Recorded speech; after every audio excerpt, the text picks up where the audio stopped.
ဓမ္မနန္ဒောဓမ္မယုံတိဆောက်ဖို့ရန်အတွက်တရားပြုဖို့ဉာဏ်ရှိပြေကပါဝင်ပြီးတော့လူတန်းပေးကြတော့အလူရှင်များမှာမိခင်ကြီးဒေါ်ခန်းတင်အားအမှုထဥထိတ်မှာပန်ဆင်းပြီးတမိဖြစ်သူဒေါ်တဏ္ဍာကျော်မိသားစုမှတသိန်းကျပ်မောင်ချစ်ထွေးအောင်ဂျပန်နိုင်ငံမှ2သိန်းကျပ်ကိုညံလင်းထုမှစုစုခိုင်မိသားစုမှ3000ကျပ်ဒေါ်တန်းတန်းဝင်းမိသားစုမှ2000ကျပ်မောင်စင်သူထက်မှခိုင်စန္ဒာကျော်သားမောင်ကျော်စင်ထက်မိသားစုရွှေဘိုမျိုးမှတသိန်းကျပ်တဝါတခဏချုပ်ငင်းသွားချဖြစ်သောဖခင်ကြီးဦးစိန်မောင်အားရည်သူရည်မှန်း၍ဒေါ်ရီမြင့်သားမောင်အောင်မိုးသူနှင့်မိသားစုနှင့်အတူတကွကိုဘုံမြင့်ကျော်မိသားစုတို့မှပေါင်းစု၍ကောင်းမှုအလိုတော်ဖြစ်15သိန်းကျပ်တဝါတခဏချုပ်ငင်းသွားချဖြစ်သောသားဖြစ်သူမောင်ဆိုင်ထွန်းဦးအားရည်သူရည်မှန်း၍မိခင်ဖြစ်သူဒေါ်နန်းစိန်ဦးလာရှုမျိုးမှတသိန်းကျပ်နှစ်ဘက်သောရွာများအားရည်သူရည်မှန်းပြီးသပိတ်ချင်းမြို့နယ်တီးကုန်းရွာမှဥခိရှင်ဒေါ်ကြည်လှိုင်မိသားစုတို့မှ9000ကျပ်နှစ်ဘက်သောမိဘများအားအမှုထားပြီးတော့ကိုမင်းဦးမတ်နွယ်နွယ်ထွန်သားမောင်တန့်စင်ဖြိုသမီးမတ်စုပြည့်မှုကျော်မိသားစုမှ9000ကျပ်တဘောတခဏချုပ်ငင်းသွားသောမိဘဆွေမျိုးများဖြစ်ကြသောဦးထွန်းတောင်ဒေါ်အေးတင်ဦးပွင့်ဒေါ်တင်ဦးကျော်ရန်ဦးကျော်ဟန်တို့အားရည်သူရည်မှန်းပြီးတော့ဒေါ်အုံးမြိုင်မိသားစုတို့မှ3သိန်းကျပ်ဒေါ်တီတီနိုင်မိသားစုမှ9000ကျပ်မိခင်ကြီးဒေါ်အေးခိုဤအသက်90နဲ့ပြည့်မွေးနေ့မင်္ဂလာကိုအကြောင်းပြု၍၎င်းတဘောတခဏချုပ်ငင်းသွားချဖြစ်သောဖခင်ကြီးဦးညိုအားရည်သူရည်မှန်း၍၎င်းမောင်ဖြစ်သူဦးမြင့်အောင်အားရည်သူရည်မှန်း၍၎င်းချောင်းဦးမြို့မိသားစုများမှတသိန်းကျပ်ဤကုသိုလ်ရှင်စေနာရှင်ပေါင်းတို့သည်ကြောင်းဆက်ဖြစ်သောကံဆိုဘေးသို့အန္တရာယ်သို့ယောဂါသို့အမျိုးမျိုးကင်းစင်လွင့်ပြောက်ပြီးဤဘဝဤခန္ဓာနှင့်ပင်ဤသာသနာတော်တွင်၌ဒုက္ခပေါင်းချုပ်ငြိမ်းရဖြစ်သောနိဗ္ဗာန်သို့မျက်မှောက်ပြုနိုင်ကြပါသည်ထိုမှတပံမွေးနေ့ရှင်ဒေါ်ရီခိုသည်လည်းကျမ်းကျမ်းမှာချမ်းချမ်းသာသာနှင့်လူလာတောင်းတသောဆုစုမြတ်ပြည့်ပြီးဤဘဝဤခန္ဓာနှင့်ပင်ဒုက္ခလွတ်ရာနိဗ္ဗာန်ကိုစီမြင်နိုင်စွမ်းရှိသောပုဂ္ဂိုလ်များဖြစ်ပါစေထိုမှတပံဓမ္မတက္ကနာချုပ်ငြိမ်းသွားချ၍ဖြစ်သောဥစိန်မောင်သည်၎င်းကိုဆိုင်ထွန်းဦးသည်၎င်းဦးထွန်းတောင်သည်၎င်းဒေါ်အေးတင်သည်၎င်းဦးပွင့်ဒေါ်တင်သည်၎င်းဦးကျော်ရန်ဦးကျော်ဟန်တို့သည်၎င်းဦးညိုကိုမြင့်အောင်တို့သည်၎င်းဒီကနေ့အခါသမယ၌မတင်မတင်နှလုံးသွင်းမိညာမရောက်ရှိကောင်းသောဘုံဘဝဗုဒ္ဓနာသည်တို့ရောက်ရှိနေညာယနေ့ယခုကျန်ရသောမိသားစုများမှပြည့်လို့အားထုတ်ပေးဖို့အသောကုသိုလ်ကောင်းမှုတို့အကြားသိ၍တာရုခေါ်နိုင်၍တော်၎င်းအမမထတပါးပါသောတန်ဃာတော်ရှင်သူများအပေါင်းတို့နှင့်အမိဘရှင်မျိုးမိတ်တင်ကအပေါင်းတို့မှနေ့စဉ်ပြုလို့အားထုတ်ပေးဖို့အသောကုသိုလ်ကောင်းမှုတို့အကြားသိ၍တာရုခေါ်နိုင်၍တော်၎င်းမိမိပြုလို့အားထုတ်ခဲ့ဖို့သောကုသိုလ်ကောင်းမှုတို့အကြားသိအမှတ်ရ၍တာရုခေါ်နိုင်၍တော်၎င်းအကယ်၍နေကြသောဘုံဘဝဗုဒ္ဓနာသည်တို့ရောက်ရှိနေရန်မြင့်မြတ်သောဘုံဘဝဗုဒ္ဓနာသည်တို့ရောက်ရှိပါစေဟုဆုတောင်းသမှုအာရုံပြု၍ဤကုသိုလ်အားတာရုခေါ်နိုင်ပါစေတန်ရုပ်ပါဠိတော်ကြီးများကြတော့ပုရုဇဉ်ရဲ့အန္တပုရုဇဉ်ရဲ့ကလျာဏပုရုဇဉ်ရဲ့ဒီလို2မျိုးဟောတာအန္တပုရုဇဉ်ကိုဘာလို့အန္တပုရုဇဉ်လို့ပြောတာလဲလို့မေးရင်တက္ကရာဒိဋ္ဌိကိုမပယ်နိုင်သေးတဲ့အတွက်အန္တပုရုဇဉ်လို့ပြောတာအဲ့တော့အန္တဆိုတာအကန်းပေါ့အကန်းလို့ပြောတာအယူရဲ့အကန်းရဲ့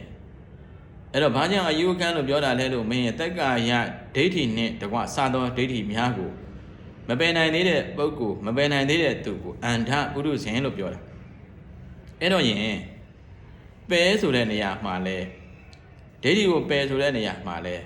အတိပယ်အတိဖြုတ်အပွားဖြုတ်အပယ်ဖြုတ်ရဲ့လို့3မျိုးရှိသေးတယ်အဲ့ဒီ3မျိုးမှာအတိပယ်အတိနဲ့ပယ်တာဘာလို့အတိနဲ့ပယ်တာလဲလို့မင်းရင်တက္ကရာဒိဋ္ဌိငါဆွဲသူဆွဲယောက်ျားဆွဲပုဂ္ဂိုလ်ဆွဲအသက်လေးပြအကောင်ဝิญဉ်လို့ဆွဲယူထားတဲ့အယူအဆတွေကိုအတိညာနဲ့ပယ်တာဒါတော့ညာတပရိညာခန်းပေါ့အဲ့ဒီတက္ကရာဒိဋ္ဌိကိုနံပါတ်1အနေနဲ့အတိညာနဲ့မပယ်နိုင်သေးရင်နှစ်အပွားညာနဲ့မပယ်နိုင်သေးရင်အန္တပုရုဇဉ်နောက်တစ်ခါကျတော့ကလျာဏပုရုဇဉ်ကြတော့ခန္ဓာအာယတနာဓာတ်သစ္စာကိုသိတဲ့ပုဂ္ဂိုလ်ကိုကလျာဏလို့ပြောလိုက်တာခန္ဓာပဲအာယတနာပဲဓာတ်ပဲသစ္စာပဲဒါကလည်းစာတိကိုပြောတာမဟုတ်ဘူးခန္ဓာတိကိုပြောတာ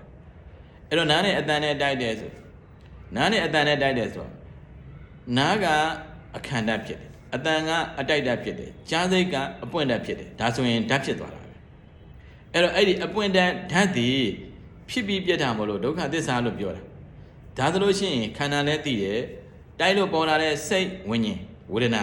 စသည်ဘယ်သဘောပဲဖြစ်နေနေတာခန္ဓာလို့သိလိုက်တာပြီးတော့ဓာတ်လို့သိလိုက်တာ12ပါးနဲ့ပြောရင်အာယတနာလို့ပြောလိုက်တာ18ပါးကိုသိရင်ဓာတ်လို့ပြောလိုက်တာအဲ့ဒါကိုခန္ဓာလည်းသိတယ်အာယတနာလည်းသိတယ်ဓာတ်လည်းသိတယ်အဲ့ဒီခန္ဓာအာယတနာဓာတ်ဘယ်ဟာပဲကြည့်ကြည့်သစ္စာဘာသစ္စာလဲလို့မေးရင်ခန္ဓာမှာပေါ်တဲ့အရာမှန်သမျှဒုက္ခသစ္စာပဲလို့သိလိုက်တာအဲ့ဒါကိုခန္ဓာလည်းသိအာယတနာလည်းသိဓာတ်သိအဲ့ဒါကိုအကြောင်းကျိုးတိုက်တာမလို့ပရိစ္ဆေသောပန်းလို့ဆက်ပြီးတော့သိတာအဲ့လိုတပြုံသိလိုက်တာနဲ့တစ်ချက်သိလိုက်တာနဲ့ခန္ဓာနဲ့တိုက်ရိုက်သိတာစာဖတ်ပြီးတော့သိတာမဟုတ်ဘူးသင်္นานအနေနဲ့သိတာမဟုတ်ဘဲနဲ့ခန္ဓာသိအာယတနာသိဓာတ်သိပရိစ္ဆေသောပန်းသိပြီးတော့သစ္စာသိအဲ့ဒီလိုသိနေသောပုဂ္ဂိုလ်ကိုကလျာဏလို့ပြောလိုက်တာအဲ့ဒီလိုသိလိုက်တဲ့အတွက်ကလျာဏဆိုတော့ခန္ဓာသိရင်လည်းတက္ကရာဒိဋ္ဌိဆင်းတယ်တော့အပွားအသိနဲ့ဆင်းသွားတာဓာတ်လို့သိတယ်ပရိစ္ဆေသောပန်းလို့သိတယ်ဒုက္ခသစ္စာလို့သိတယ်အဲ့လိုသိရင်ကလျာဏပုရုဇဉ်လို့ပြောတော့အဲ့လိုသိတဲ့အဆင့်ကဘယ်အဆင့်လဲလို့မေးတော့ဒိဋ္ဌိကိုအသိဉာဏ်နဲ့ခွာတဲ့အဆင့်ဖြစ်တဲ့အတွက်ညာတပရိညာပထမဆုံးအဆင့်ပဲအဲ့ဒါကိုအသိပြုတ်လို့ပြောတာအဲ့ဒီပုဂ္ဂိုလ်ကိုကလျာဏပုရုဇဉ်တော့ကောင်းသောလူလို့ဆိုလိုလိုက်တာဒါကတော့ပါဠိတော်တန်ရုပ်ပါဠိတော်လို့ဆိုတာတမန်ပုရုဇဉ်ကြတော့အဲ့လိုမို့ပုရုဇဉ်မှလည်းဒါနသီလသမထကိုလုပ်တဲ့အားပေးတဲ့အာတန်နဲ့ပြုလုပ်နေတဲ့ပုရုဇဉ်ရဲ့ဒါနသီလသမထမလုပ်တဲ့ပုရုဇဉ်ရဲ့နှစ်မျိုးခွဲလိုက်တဲ့အခါကျတော့မလုပ်တဲ့ပုရုဇဉ်ကိုတော့ထားလိုက်တော့မလုပ်တဲ့လူကိုတော့ထားလိုက်တော့ဒါနသီလတော့လုပ်တယ်ခန္ဓာယတနာဓာတ်သစ္စာပရိစ္ဆေသောပတ်အကြောင်းအကျိုးတိုးပြောလိုက်တော့အဖြစ်အပျက်ယုံ nant သစ္စာကိုမသိသေးရင်အန္တအဆင့်ပဲလို့ပြောတာဒါကတော့ပါဠိတော်ထောက်ပြောတာဘာလို့အန္တအဆင့်လို့ပြောတာလဲလို့မေးတော့အင်ကြီးခန္ဓာအင်ကြီးနိဗ္ဗာန်တိခန္ဓာပရိပတ်တမေဝတိနိဗ္ဗာန်ခန္ဓာနဲ့နိဗ္ဗာန်ဒီခန္ဓာနဲ့ဆက်နေတာဖြစ်တဲ့အတွက်နိဗ္ဗာန်လိုချင်တဲ့ပုဂ္ဂိုလ်ကခန္ဓာရဲ့အဖြစ်အပျက်ကိုရှုရမှာခန္ဓာရဲ့အကြောင်းအကျိုးကိုရှုရမှာခန္ဓာရဲ့အကြောင်းအကျိုးကိုသိရခန္ဓာရဲ့အဖြစ်အပျက်ကိုရှုရမှာအဲ့ဒီလိုမသိရင်နိဗ္ဗာန်မရောက်နိုင်ဒါကတော့အဆုံးကိုပြောလိုက်တာဝိပဿနာမဖြစ်ဘူးမဉ္ဇဉ်မရဘူးနိဗ္ဗာန်မဖြစ်ဘူးနိဗ္ဗာန်မရောက်ဘူးအဲ့တော့ဒါကလျာဏပုရုဇဉ်အတွက်ကသိလိုက်တာအဲ့ဒါကိုအတိပြုတ်ဘာလို့အတိပြုတ်ထားလဲလို့မေးတော့တက္ကရာဒိဋ္ဌိကိုအတိဉာဏ်နဲ့ပြုတ်လိုက်တာအဲ့ဒီကနေပြီးတော့အာနာပုရုဇဉ်မှာလည်းနှစ်မျိုးကုသိုလ်အကုသိုလ်မသိတော့အကျမ်းပုရုဇဉ်တစ်မျိုးကုသိုလ်အကုသိုလ်တော့သိတယ်သို့တော်ညာလဲခန္ဓာယနာဓာတ်သစ္စာပရိစ္ဆေသောပတ်ဆိုတဲ့တရားတွေကိုမသိဘူးဆိုလိုတာကမိမိအကြောင်းမိမိမသိဘူးလို့ပြောတာမိမိခန္ဓာမိမိဒုက္ခသစ္စာဒါကြောင့်ဘယ်ရောက်နေလဲဘယ်သွားမှလဲအခုဘယ်မှာရှိနေလဲဆိုတာဘယ်ရောက်နေလဲခန္ဓာ၅ပါးဒုက္ခသစ္စာနှစ်ကွက်ထဲရောက်နေတယ်ဘယ်သွားမှလဲဆိုတော့သစ္စာကိုသိရင်ဟိုဘက်မှာသိကြသလောက်ဖြစ်တယ်သို့တော့100%သိကြသွားတာမဟုတ်ဘူးအားထုတ်ဖို့ကြံသေးတယ်သိနေတဲ့အဆင့်ကညာတပရိညာအဆင့်ပဲရှိသေးတယ်ပွားဖို့အတွက်က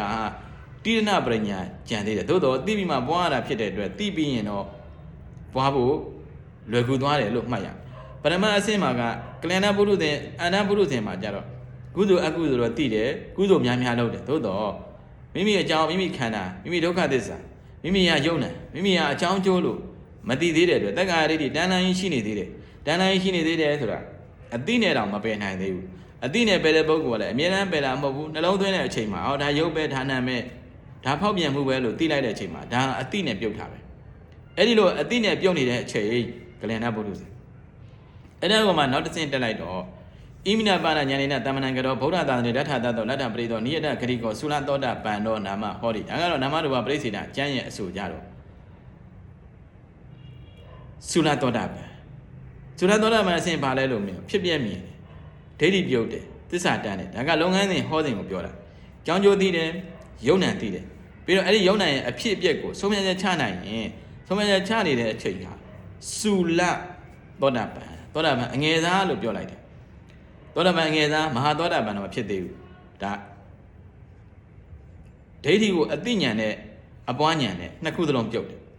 အတိညာနဲ့ကအခုလိုသင်နေတဲ့အချိန်မှာစာတိမဟုတ်ဘူးခန္ဓာနဲ့တိုက်ရိုက်သိနေတာဉာဏ်အကြောင်းကျိုးဘလို့အကြောင်းကျိုးလဲအတန်နဲ့နားရအကြောင်း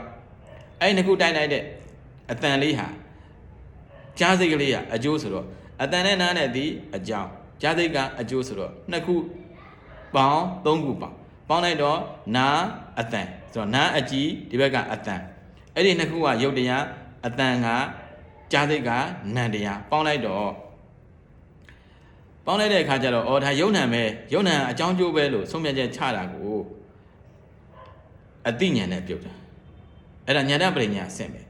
အဲ့ဒီအတိညာနဲ့ပြုတ်ရင်းနဲ့ကိုယ်တိုင်အပွားညာနဲ့ရှုလို့ပြုတ်သွားရင်ဆိုတာအပြီးပြုတ်တာမဟုတ်ဘူးပွားနေတဲ့အချိန်မှာဒုက္ခသစ္စာပဲဖြစ်ပြီးပြတ်တာပဲဆိုတာစကလုံးမဟုတ်ဖဲနဲ့ဖြစ်တယ်သိတယ်ပြတ်သွားတယ်ဆုံးဖြတ်ချက်ချနိုင်တယ်ဖြစ်တယ်သိတယ်ပြတ်သွားတယ်ဆုံးဖြတ်ချက်ချနိုင်တယ်အဲ့ဒါဖြစ်ပြက်လို့ပြောလိုက်တယ်အဲ့ဒါကိုဆုံးဖြတ်ချက်ချနေတဲ့အချိန်မှာညာတပရိညာတိရဏပရိညာဒိဋ္ဌိသုံးမျိုးပြုတ်တယ်လက္ခဏာရဲ့ဘက်ကပြောရင်လက္ခဏာသုံးပါးပါတဲ့အတွက်တိရဏဖြစ်နေပရိညာဒိဋ္ဌိသုံးပါးကိုပယ်ထားတယ်တဏှာဝိသိကိစ္စပယ်ထားတယ်အနိစ္စလက္ခဏာသုံးပါးလုံးဒုက္ခလက္ခဏာအနတ္တလက္ခဏာဝင်နေတာဖြစ်တဲ့အတွက်တိရဏပရိညာဝင်နေတယ်ဆိုတော့အတိညာဝင်နေတဲ့အတွက်ဒိဋ္ဌိကိုအတိညာနဲ့ချုပ်နေတယ်မဟုတ်အဲ့ဒီချိန်ကိုသုလသောတာပန်အငယ်သားလို့ပြောတာလုံးဝတီးသွားတယ်ဆိုတဲ့အဆင့်တော့မဟုတ်သေးဘူးသောတာပန်အငယ်သားအဲ့ဒီတိုင်းရှုရင်းနဲ့သိရင်တဘဝနှစ်ဘဝအပေတကားပိတ်တယ်ဆိုတာပရမကလျာဏပုရုဇဉ်ခန္ဓာယတဓာတ်သစ္စာစားနဲ့မသိခန္ဓာနဲ့သိပြီးတော့မှအဲ့ဒီအောင်မှသိလဲသိတယ်ပွားလဲပွားတယ်စွန့်မြဲခြင်းလဲချနိုင်တယ်ဆိုရင်တော့ကလျာဏပုရုဇဉ်မှဒီသုလသောတာပန်တဘဝနှစ်ဘဝအပေတကားပိတ်တယ်ဆိုတာမရှိတဲ့အချိန်တော့ပြောလို့မရဘူးရှုရင်းနဲ့သေအရိယာမဖြစ်ရင်တော့ကလျာဏပုရုဇဉ်မှဒီသုလသောတာပန်အဆင့်သောတာပန်အငယ်သာတဘောနဘောအပေတကားပိတ်ရှုရင်းနဲ့သေဆိုဘကြမှာဆက်ရှုဒါကတော့လုပ်ငန်းစဉ်အတိုင်းပြောတာအဲ့လိုဖြစ်ဖို့အတွက်သာသနာတွင်သစ္စာတရားနာပြီးတော့နာလဲနာအားလဲထုတ်နှလုံးသွင်းလဲမှန်တဲ့ပုဂ္ဂိုလ်ဖြစ်မှာသာအနတ်ပုရုဇဉ်ကနေကလျာဏပုရုဇဉ်ကနေဖြစ်ပြမြင်ပြီးတော့သုလသောတာပန်အဆင့်ထိရောက်သွားနိုင်ပါတယ်